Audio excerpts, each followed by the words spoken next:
안녕하세요. 소영 목사가 들려주는 신앙의 집을 바르게 짓는 사람들의 교회 신집사 교회에 오신 것을 환영합니다. 오늘 말씀은 죄책감입니다. 마태복음 9장 2절에서 6절 쉬운 성경입니다. 그때 사람들이 중풍병 환자 한 사람을 침상에 누인 채 예수님께로 데려왔습니다. 예수님께서 사람들의 믿음을 보시고 중풍병 환자에게 말씀하셨습니다. 안심하라, 아들아. 내 죄가 용서받았다. 몇몇 율법학자들이 속으로 말했습니다. 이 사람이 하나님을 모독하는구나. 예수님께서 그들의 생각을 아시고 말씀하셨습니다. 어찌하여 너희가 마음속으로 악한 생각을 하느냐. 내 죄가 용서받았다 라고 하는 것과 일어나 걸어라 하고 말하는 것 중에서 어느 것이 더 쉽겠느냐. 그러나 인자가 땅에서 죄를 용서할 권세를 가지고 있다는 것을 너희에게 보여주기 위함이었다. 그리고 예수님께서 중풍병 환자에게 말씀하셨습니다. 일어나 내 침상을 가지고 집으로 가거라. 오늘 말씀에 나오는 율법학자들은 예수님을 하나님께서 보내신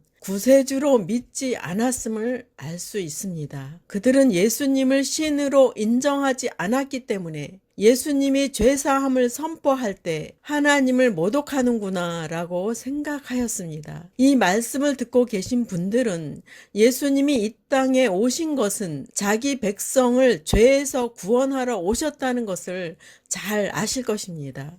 죄에서 구원하러 오신 분이 죄를 용서하는 것은 당연한 일이었습니다. 본문에 나오는 중풍병 환자는 중풍병 치료받는 것은 나중 문제이었고 마음에서 억눌리는 죄로 인한 죄책감에 시달리고 있었는지도 모릅니다. 그의 마음을 아시는 예수님은 마음에 있는 죄책감을 용서해 주시고 중풍병도 함께 치료해 주셨습니다. 이 환자는 얼마나 기뻤을까요?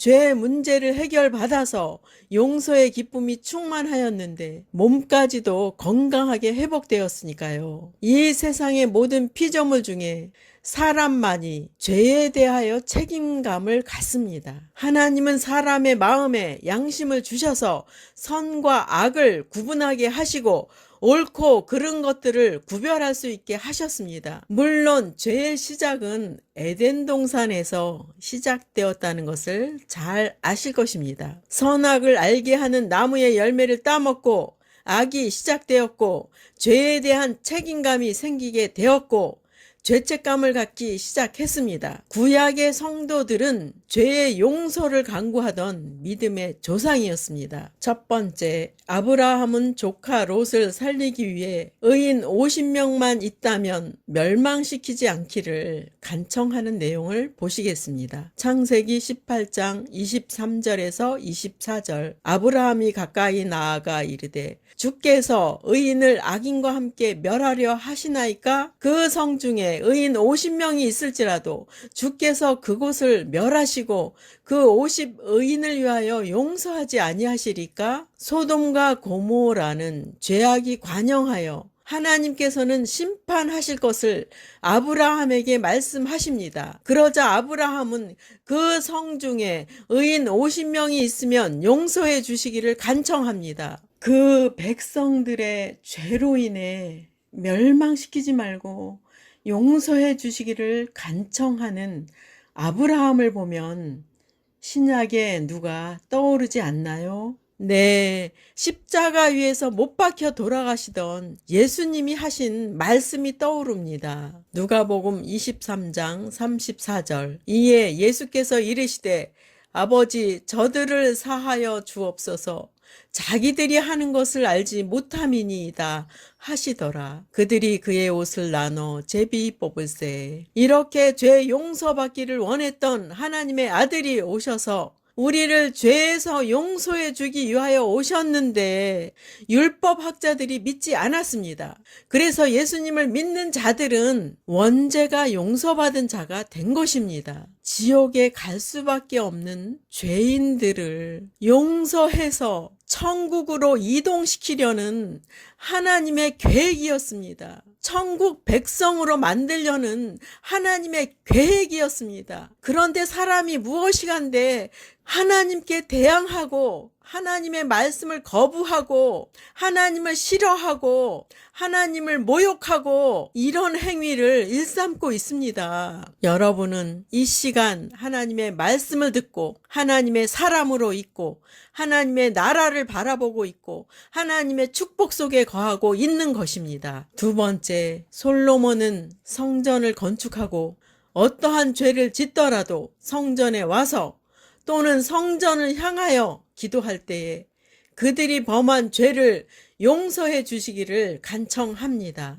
역대하 6장 39절 주는 계신 곳 하늘에서 그들의 기도와 간구를 들으시고 그들의 일을 돌보시오며 주께 범죄한 주의 백성을 용서하옵소서. 이렇게 구약의 선진들은 죄 용서받는 것을 우선시하였습니다. 죄는 하나님의 것이 아닙니다. 죄는 마귀의 형상이며 저주의 형상입니다. 죄는 보혈로 용서받을 때 깨끗함을 받고 하나님 앞에 나아갈 수 있습니다. 대제사장이라 할지라도 죄가 있는 상태로 지성소에 들어가면 죽임을 당할 수밖에 없었습니다. 매일 짓는 사소한 자범죄도 보혈로 깨끗함을 받아야 합니다. 죄는 사탄의 참소의 명분을 줄 수 있기 때문입니다. 여러분의 자범죄도 사탄이 틈타기 전에 회개하고 용서를 받으시기를 바랍니다. 세 번째, 지성소에 들어갈 때 죄 용서의 제사를 드리고 나서 들어갈 수 있었습니다. 시편 51편 7절 우슬초로 나를 정결하게 하소서. 내가 정하리이다. 나의 죄를 씻어 주소서. 내가 눈보다 희리이다. 여러분의 마음의 성전은 지성소입니다. 지성소에 들어갈 때 죄 용서를 받고 들어가야지 우리는 거룩한 주님을 만날 수 있습니다. 방금 읽은 본문은 다윗이 밧세바를 범하고 나서 하나님께 드리는 회개 기도입니다. 그는 범죄 후에 죄 있는 상태로 살기를 원하지 않았기에 눈물로 기도합니다. 성령의 사람은 죄가 있는 상태로 사는 것을 견딜 수 없어서 회개 기도를 합니다. 다윗은 하나님의 용서를 받아서 정하여지고 눈보다 더 희어지기를 원했습니다. 하나님은 그의 죄를 용서는 하였으나 죄의 징계는 참혹했습니다. 자녀들 사이에 간음죄와 살인과 왕이 찬탈과 압살롬이 다윗의 후궁들과 동침하고 다윗은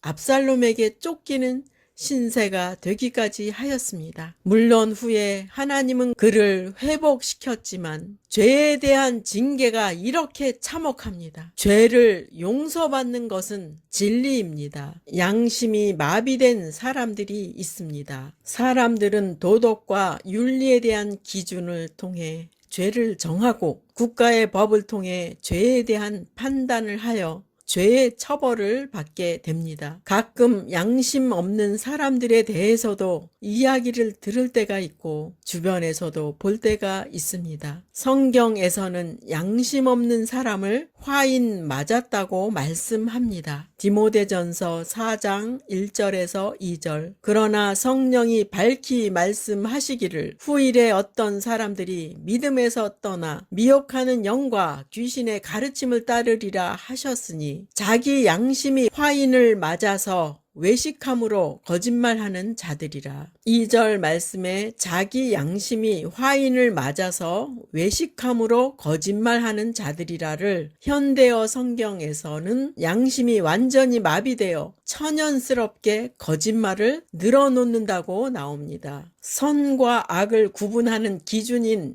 양심이 마비되었다고 말씀합니다. 하나님의 지혜와 지식을 멀리하는 자들에게는 미혹하는 영이 함께하게 되고 그 영은 악하고 더러운 귀신의 영이라고 말씀합니다. 마귀는 거짓의 압이라고 예수님께서 책망하셨습니다. 예수님을 따르지 않는 자들은 결국은 사탄의 영향을 받아서 거짓말을 천연스럽게 하게 되는 것입니다. 그렇다고 우리는 죄가 없고 사탄만 죄가 있는 것일까요? 우리는 우리의 몸을 죄의 도구로 내어 주었기 때문에 동일한 죄가 있게 됩니다. 우리의 몸은 성령의 전으로 내어 드리고 말씀으로 살아갈 때에 죄에서 자유할 수 있습니다. 여러분의 몸은 성령의 전입니다. 내 생각과 육신의 속성으로 살 때는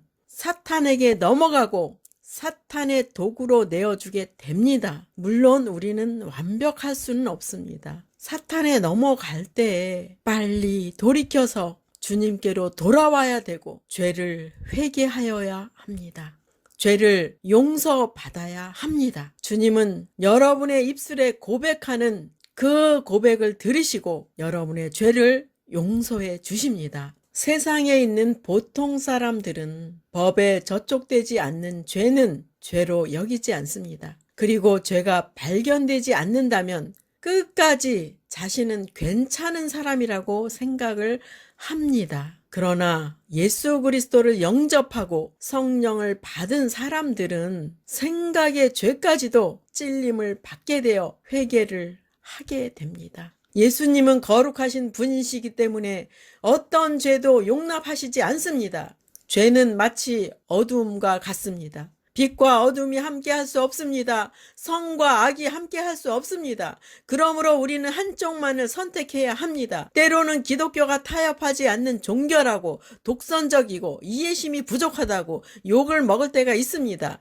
그렇게 보이는 것은 당연합니다. 왜냐하면 천국과 지옥은 있으니까요. 그리고 예수님을 믿고 받아들이는 자에게는 한량없는 은혜를 베푸시는 좋으신 예수님이십니다. 그러나 예수님을 선택하지 않는 자들에게는 심판 후에 지옥을 피할 수 없습니다. 죄인들은 모든 죄를 조금도 남김없이 예수님 앞에 고백하고 예수의 보혈로 용서받아야 합니다. 우리의 지은 죄가 용서받아서 깨끗해질 때 우리 안에서 성령 하나님과 교제를 할 수 있습니다. 우리의 죄의 모습은 마치 어린 자녀가 더러운 오물을 잔뜩 묻혀서 집에 돌아온 그 모습입니다. 어머니는 그 자녀에게 기다리라고 말하고 그 자녀를 깨끗하게 씻겨줍니다. 그 자녀가 씻지 않으면 들어오지 못하게 할 것입니다. 깨끗하게 씻을 때 어머니는 그 자녀를 안아줄 수 있고 함께 할 수가 있는 것입니다. 우리도 거룩한 생활을 지속하기 위해서는 죄가 발견될 때마다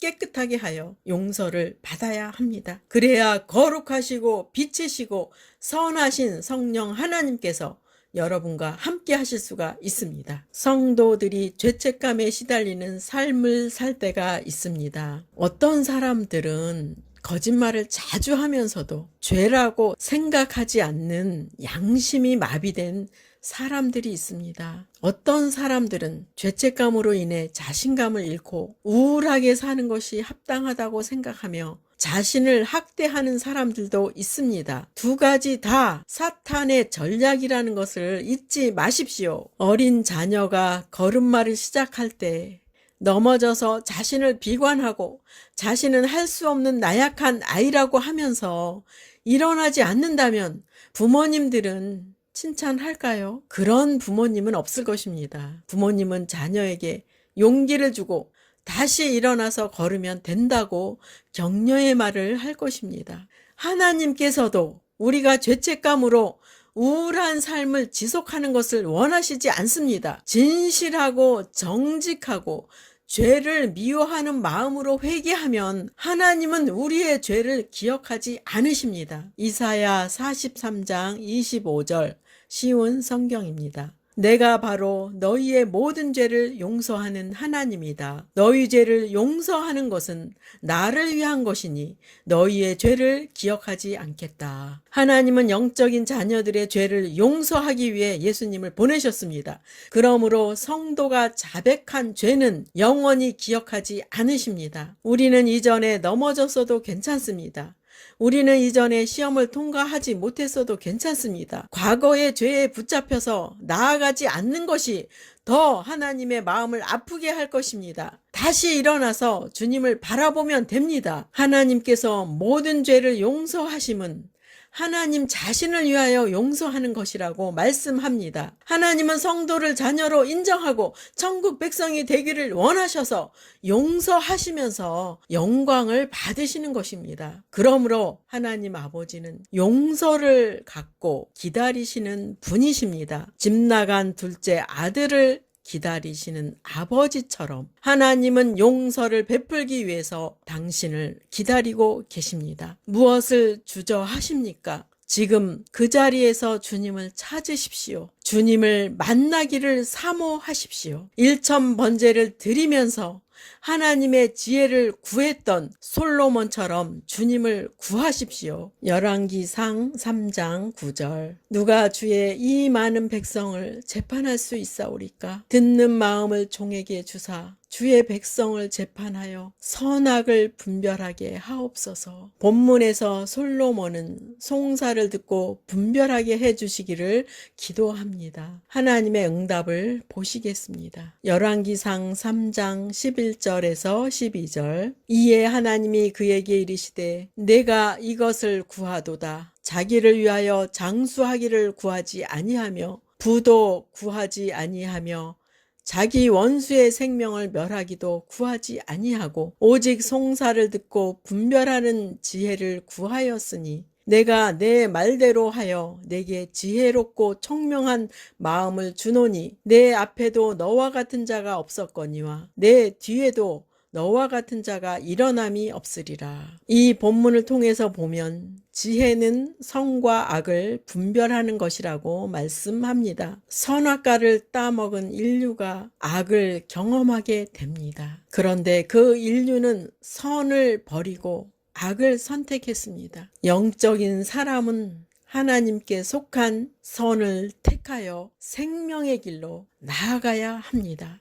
하나님의 지혜는 사람이 알 수 없습니다. 하나님의 지혜는 하나님을 경외함으로 얻는 지혜입니다. 그래서 우리에게 오신 성령님의 지혜를 매일 힘입어서 살아가야 합니다. 주님께서 함께 하시면 모든 것이 다 옵니다. 주님은 우리 삶의 전부이십니다. 주님은 우리 삶의 능력이십니다. 주님은 우리 삶의 힘이십니다. 주님은 우리 삶의 길이십니다. 주님은 우리 삶의 축복이십니다. 주님은 우리 삶의 영원한 분이십니다. 주님은 사후까지도 책임지시는 분이십니다. 오늘 죄책감이라는 주제로 말씀을 전하였습니다. 죄책감을 안다는 것은 성령의 사람입니다. 그러나 죄책감을 계속 유지하는 것은 좋지 않습니다. 우리에게 주신 예수님의 보혈로 여러분의 죄를 깨끗하게 씻는 생활이 우리에게는 필요합니다. 그래서 죄 용서 받아서 마음의 평안과 자유를 누리는 여러분 되시기를 바랍니다. 주님 오실 때까지 오늘 전한 말씀을 자주 들으시고 삶에 적용하시기 바랍니다. 그리고 거룩하고 선한 열매를 많이 맺는 저와 여러분이 되시기를 축복합니다. 마지막 시대를 살아가는 하나님의 백성 여러분, 교회는 다니지만 예수님을 그리스도로 믿지 않는 여러분, 하나님에 대해서 예수님에 대해서 잘 모르시는 여러분, 가나안 성도 여러분, 우리 함께 성경에 근거해서 성령의 능력으로 신앙의 집을 말씀대로 바르게 건축하도록 합시다. 누구나 유튜브에서 신집사 교회를 구독하심으로 신집사 교회 사역에 동참할 수 있습니다. 신집사 교회를 통해 영상으로 선교하는데 동참하기를 원하시는 분들과 함께 연합하기를 원합니다. 아브라함 목사에게 언제든지 연락 주십시오. 우리 주 예수 그리스도의 이름으로 축복하고 또 축복합니다.